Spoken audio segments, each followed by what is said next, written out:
crime en Auvergne-Rhône-Alpes s'installe maintenant à Divonne-les-Bains, une ville thermale de l'Ain située à la frontière suisse.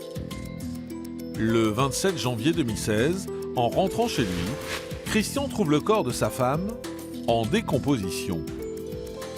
Découvrez cette histoire incroyable pour Crime.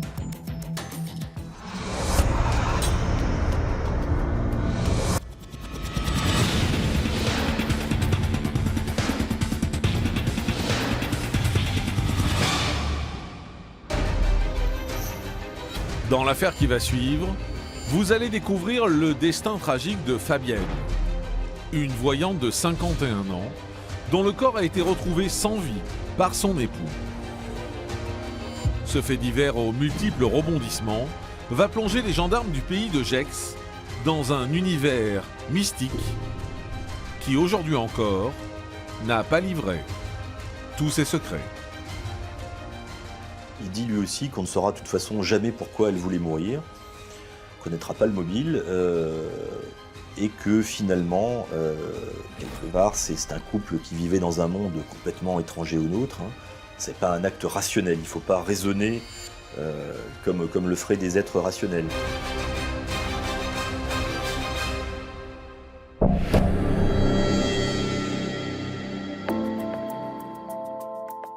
Nous sommes à Divonne-les-Bains, dans le département de l'Ain. Située au pied du Jura et du lac Léman, la commune thermale offre à ses 9300 habitants un cadre de vie idéal entre la ville et la campagne. C'est une petite ville qui est à la frontière suisse, dans le pays de Gex. C'est au pied des montagnes et c'est une cité thermale. Et donc sa particularité, c'est que c'est une ville assez cossue et qu'elle a un casino. Le 27 janvier 2016 au matin, alors que le froid hivernal règne sur Divonne-les-Bains, Christian, un habitant de la commune, regagne son domicile après plusieurs jours d'absence. En arrivant chez lui, l'homme de 69 ans fait alors face à une véritable vision d'horreur. Il ouvre la porte et il découvre le corps de Fabienne. Il décide d'appeler les gendarmes, il les alerte. Fabienne n'est autre que l'épouse de Christian. Vêtue d'un simple pyjama, elle est étendue sur le dos, dans le lit conjugal. Quelques minutes seulement après avoir été contactés, les gendarmes de Gex ainsi que les secours arrivent au domicile du couple. Ils ont un peu un haut-le-cœur, parce que c'est un appartement qui est complètement confiné, les volets sont fermés, les murs sont jaunis par le tabac, ça sent pas très très bon. Et c'est un véritable capharnaüm, c'est-à-dire qu'il y a des sacs de partout, des cartons de partout, des sacs en plastique avec des vêtements. Au milieu de ce chaos ambiant, les gendarmes parviennent à se frayer un chemin jusqu'à la chambre à coucher.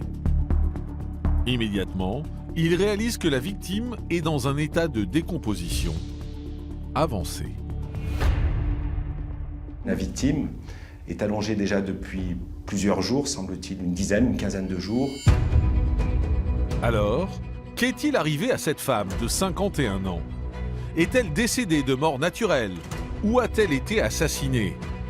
Et que va révéler Christian aux enquêteurs?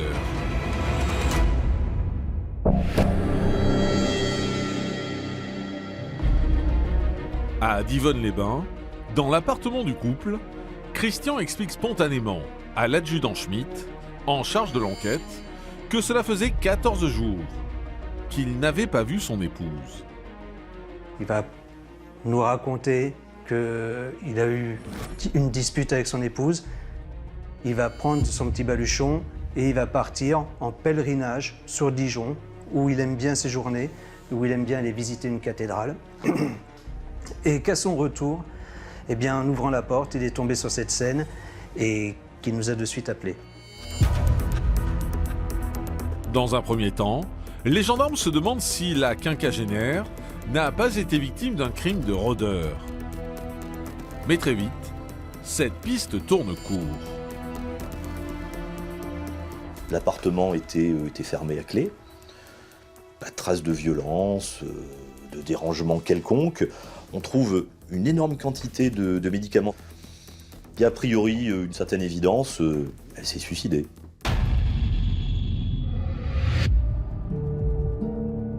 Fabienne aurait donc utilisé des somnifères pour mettre fin à ses jours. D'après Christian, son épouse n'en serait pas à son coup d'essai.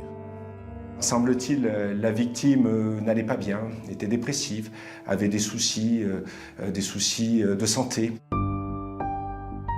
Ces déclarations vont être confirmées par les voisins du couple. Ils assurent que ces derniers mois, Fabienne semblait malade et amaigrie.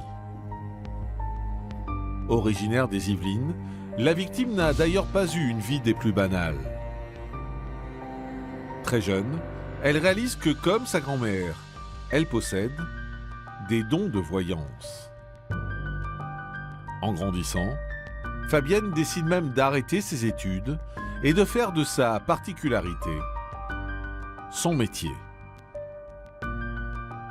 Elle avait des dons de médium qui semblaient relativement avérés parce qu'il y a beaucoup de gens qui en parlent et elle gagnait assez correctement sa vie avec. Elle avait vraiment créé une petite entreprise, c'est tout à fait officiel, qui était déclarée, une activité de médium. Plusieurs personnes étaient absolument convaincues qu'elle avait des pouvoirs surnaturels. Il y a des gens qui ont pu dire qu'elle pouvait arrêter le sang.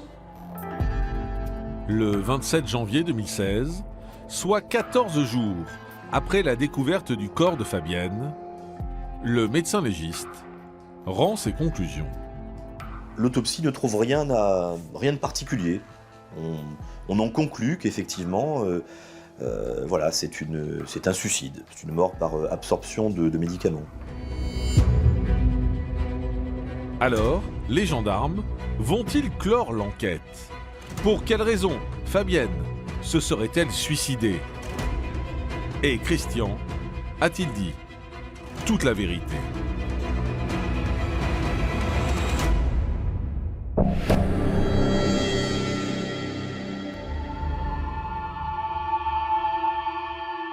Le 4 février 2016, au cimetière de Divonne-les-Bains, les proches de Fabienne se retrouvent pour lui rendre un dernier hommage. Elle est enterrée vraiment très très pauvrement. Il n'y a pas de pierre tombale, c'est vraiment une motte de terre avec une croix en bois dessus. Il y a une demi-douzaine de personnes. Il y a son frère, il y a quelques voisins, je crois un ami qui gardait son chien. Mais une personne manque à l'appel. La fille unique de Fabienne. Cette femme, que nous appellerons Lucie, était en froid avec sa mère et son beau-père Christian et n'a pas été avertie de sa disparition. J'ai appris le décès de ma maman, donc j'étais sur mon paillasson, j'allais partir de chez moi. J'ai eu un numéro de téléphone que je ne connaissais pas, un numéro de portable. Allô, oui, allô, vous êtes Madame Untel? Oui, c'est moi. Donc, il faudrait que vous veniez à la gendarmerie. Et je dis, mais pour quelle raison? Je ne comprends pas. Et il me dit, mais vous n'êtes pas au courant. Je devrais être au courant de quoi? Votre maman est décédée. Voilà, c'est les gendarmes qui m'ont appris le décès de ma mère. Et alors que l'histoire tragique de la voyante aurait pu s'arrêter là, l'affaire prend une toute autre tournure.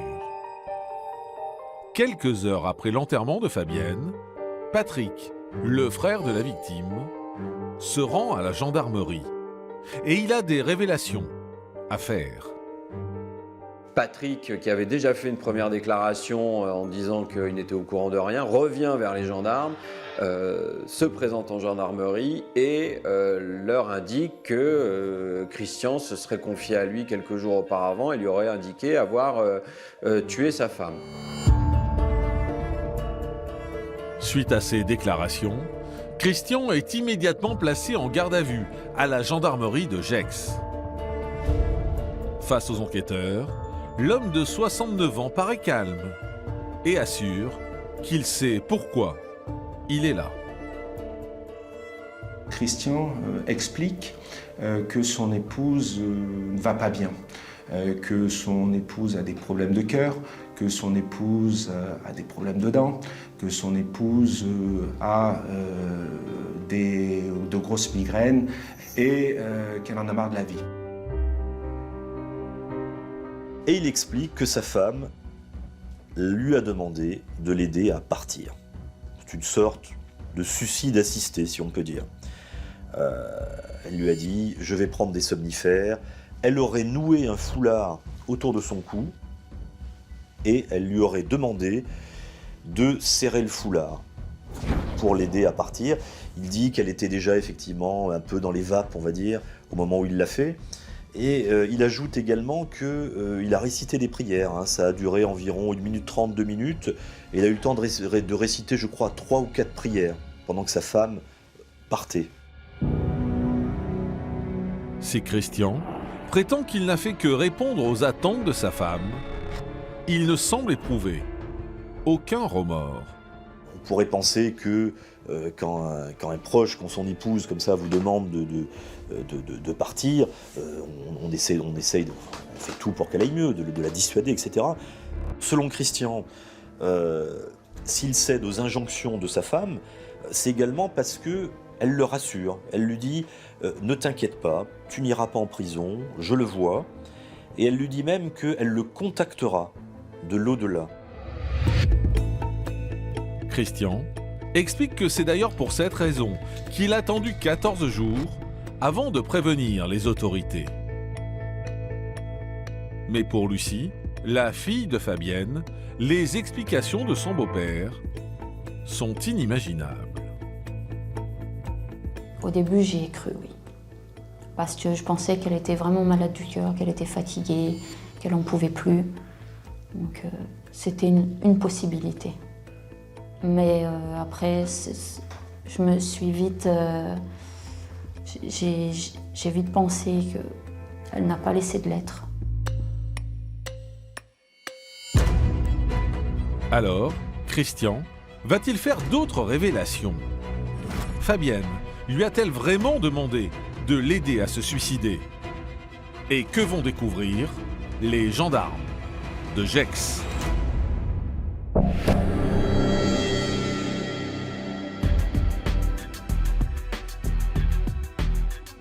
Suite aux révélations troublantes de Christian, les enquêteurs demandent à ce qu'une nouvelle autopsie soit réalisée. Le 17 février 2016, fait inhabituel, au cimetière de Divonne-les-Bains, le corps de Fabienne est exhumé. Et là, les professeurs en charge de ces opérations vont déterminer qu'il existe sur ce corps toutes les traces spécifiques d'un décès par strangulation et par asphyxie mécanique. Si une partie des déclarations de Christian semble coïncider avec les résultats de l'autopsie, les enquêteurs sont toujours perplexes quant aux raisons qui l'ont poussé à commettre un tel geste. Afin de cerner au mieux son profil, les gendarmes de Gex retracent le parcours de cet homme. Troisième d'une fratrie de 4 enfants, Christian a grandi à Conflans-Sainte-Honorine, dans les Yvelines. Et c'est aux côtés de son père qu'il a appris le métier de menuisier.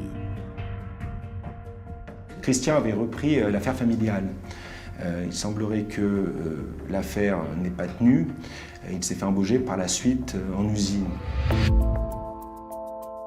Instable professionnellement, Christian connaît également une vie sentimentale chaotique. Après s'être marié à l'âge de 27 ans, il divorce au bout de seulement 2 ans. Christian est d'une personnalité plutôt effacée, c'est un introverti. Il n'aime pas le conflit, hein, ça c'est bien ressorti de l'enquête. Hein. Les conflits, il les fuit. Le menuisier se marie une seconde fois et devient père en 1981.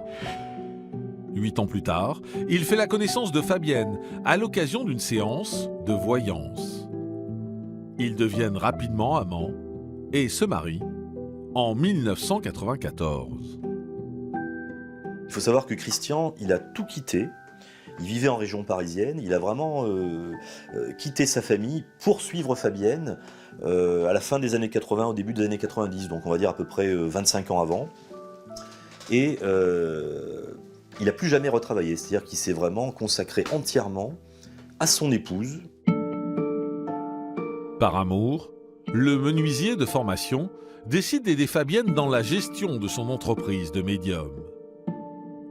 Christian se retrouve alors en charge de la comptabilité. On a quand même pu déterminer une complicité entre Fabienne et Christian, vraiment une fusion, on peut dire, ne serait-ce que par le nombre d'appels téléphoniques qui s'échangent dès qu'ils sont séparés, ne serait-ce que lorsque Christian va sortir de l'appartement, faire 2-3 courses, eh bien, il ne va pas pouvoir s'empêcher de téléphoner plusieurs fois à Fabienne, et Fabienne également a appelé Christian. On ne sait pas ce qu'ils se disent, mais on sent qu'ils ne peuvent pas se séparer l'un de l'autre.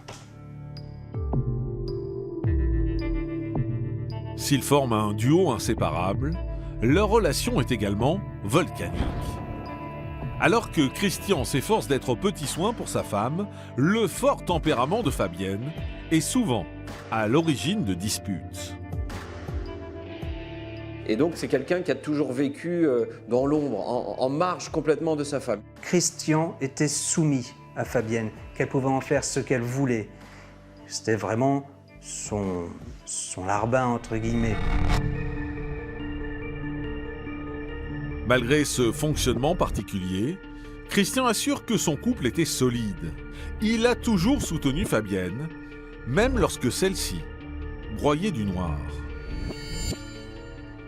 Vous avez une femme, Fabienne, qui a déjà fait plusieurs tentatives de suicide et dont la santé n'est pas bonne. Des graves problèmes de dents, elle n'avait plus de dents, elle refusait de se soigner au niveau dentaire, des problèmes de marche aussi, des problèmes de surpoids.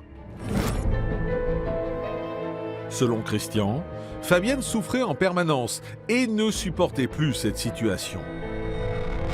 Mais après enquête, les gendarmes de Gex découvrent une toute autre vérité. Sa vie n'était absolument pas en danger. Fabienne avait quelques soucis dentaires, mais c'est tout. On a avancé des problèmes de cœur. Ces problèmes de cœur, ils ne ressortent pas. Alors, se suicider pour des problèmes de dents, non, ça ne fonctionne pas. Et l'argument de Christian ne tient pas.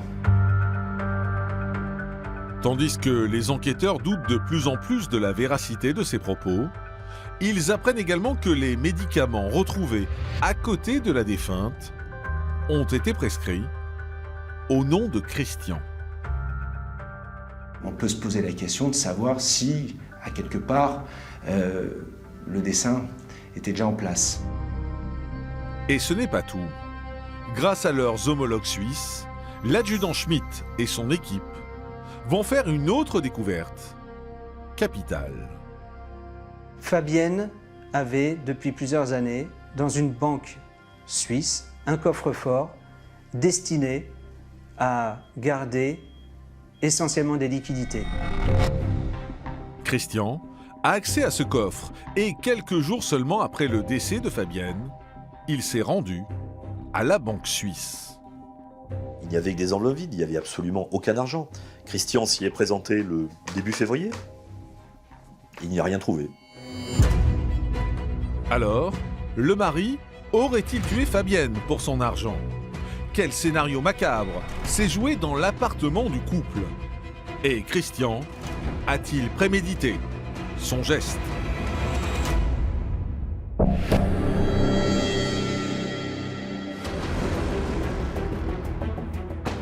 À la gendarmerie de Gex, tandis que Christian est en garde à vue depuis bientôt 24 heures, les enquêteurs essayent de déterminer si l'homme de 69 ans avait un quelconque intérêt à tuer sa femme. Et pour cela, ils se concentrent sur la situation financière du couple.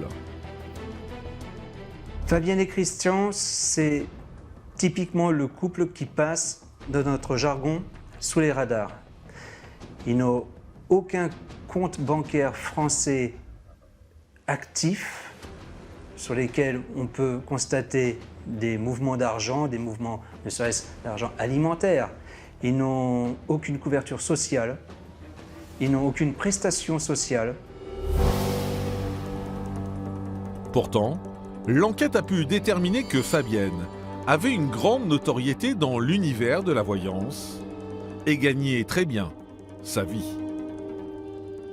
Alors on est en droit de se demander qu'est devenu tout cet argent, et on se rend compte rapidement que Christian et Fabienne ont une grosse addiction aux jeux d'argent, notamment aux machines à sous. On peut dire même que ils faisaient partie des meilleurs clients, ils étaient répertoriés parmi les 10 meilleurs clients du casino d'Annemasse, au point que le jour de l'enterrement de Fabienne, il y avait le directeur du casino d'Annemasse. Au total, Fabienne a perdu pas moins de 2 millions d'euros au casino. Et les gendarmes de Gex ne sont pas au bout de leur surprise. Après enquête, ils apprennent que la voyante pourrait également être impliquée dans des escroqueries. Fabienne fait l'objet d'une convocation devant la brigade financière suisse. Elle aurait emprunté pendant des années plusieurs millions d'euros à une dame qui elle-même aurait dépouillé ses proches pour lui donner de l'argent. Cette dame aurait été plus ou moins sous l'emprise de Fabienne et donc aurait cédé régulièrement en lui donnant des enveloppes d'argent, enfin les donner à Christian d'ailleurs. Cette femme l'a dit à la brigade financière suisse qui avait convoqué Fabienne précisément le jour où elle s'est donné la mort. Le décès de Fabienne et sa convocation à la brigade financière sont-ils liés? Les enquêteurs découvrent que la voyante n'en serait pas à son coup d'essai et qu'elle avait un casier judiciaire. Elle avait déjà fait 1 mois de prison pour une affaire d'escroquerie. Ça avait été un enfer pour elle. Et ça a été confirmé par ses proches. Elle ne voulait absolument pas retourner ne serait-ce qu'un jour en prison.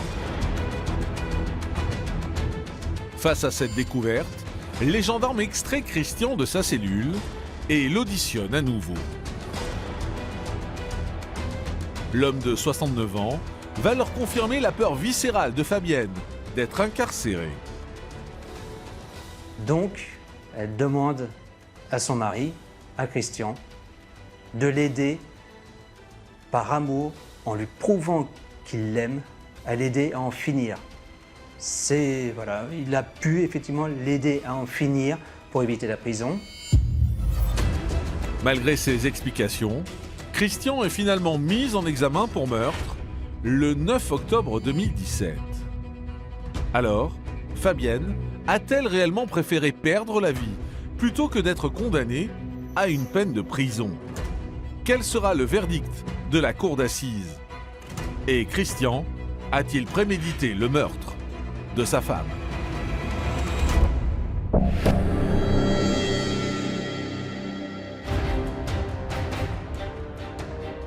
Le 25 juin 2018, après 2 ans passés derrière les barreaux, Christian est jugé devant la cour d'assises de Bourg-en-Bresse. C'est un homme de 71 ans qui se présente dans le box des accusés. Face à lui, les membres du jury, ils ont 2 jours pour trancher sur son sort. Le procès se déroule dans un climat assez étrange. Un environnement mystique où les témoins justement expliquent les dons de voyance de Fabienne. Tout ça est assez étrange. Lorsque le frère de Fabienne il témoigne, il nous dit la chose suivante, qu'il attend sa sœur. Sa sœur lui avait promis de revenir. C'est dans cette ambiance mystique que Christian est appelé à la barre. Le mari de la voyante reste fidèle à ses déclarations en garde à vue. Alors on ne comprend pas très bien ce qu'il dit parce qu'il parle un peu d'une voix un peu pâteuse. Il dit qu'il l'a tué par amour. Il dit qu'elle ne voulait pas retourner en prison, elle l'a supplié de l'aider à partir et donc qu'il l'avait aidé. Mais pour Lucie, la fille de Fabienne, les propos de Christian à la barre sonnent avant tout comme un aveu de culpabilité. Il parle ouvertement, comme une machine, il raconte l'acte cruel qu'il a fait, sans remords, sans tristesse. C'est ensuite au tour de l'avocat de Christian de plaider.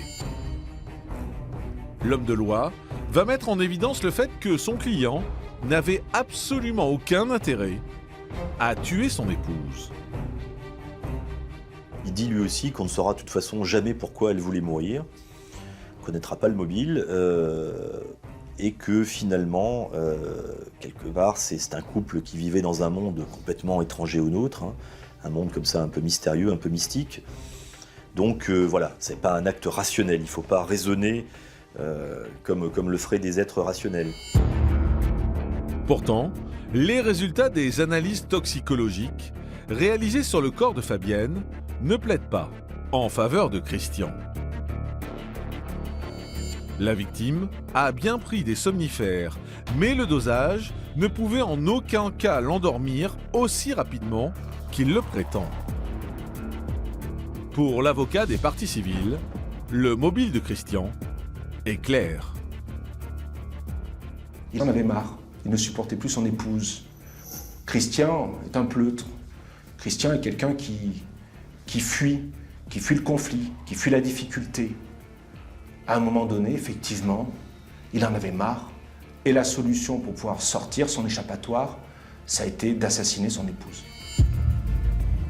Il voulait se débarrasser du problème et partir, pour après refaire une autre vie.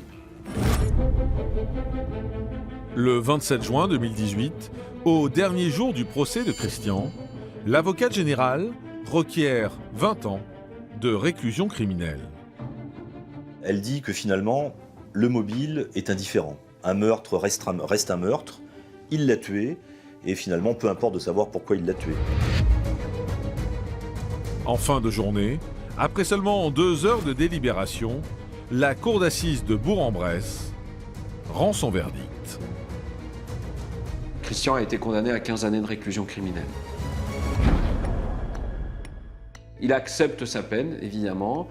Il accepte ce qu'on lui reproche. Il a pris conscience, évidemment, de ce qui s'est passé. Mais pour Lucie, la fille de Fabienne, la condamnation de son beau-père a un goût amer. Passe une prison, on va dire c'est facile. Il a fait un acte aussi cruel. Et il va en prison, il mange, il dort, il parle aux gens, il fait des activités. Je trouve ça royal.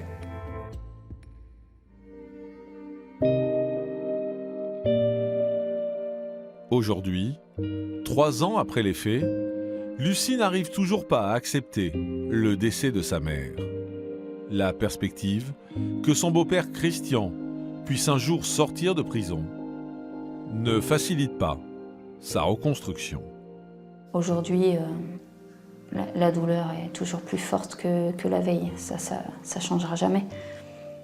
Mais plus soulagée d'avoir fait tout ça, d'avoir été jusqu'au bout et d'avoir pu le condamner. Et si jamais il essaye de faire une remise de peine ou quoi, je le lâcherai pas. Je le laisserai pas sortir de prison.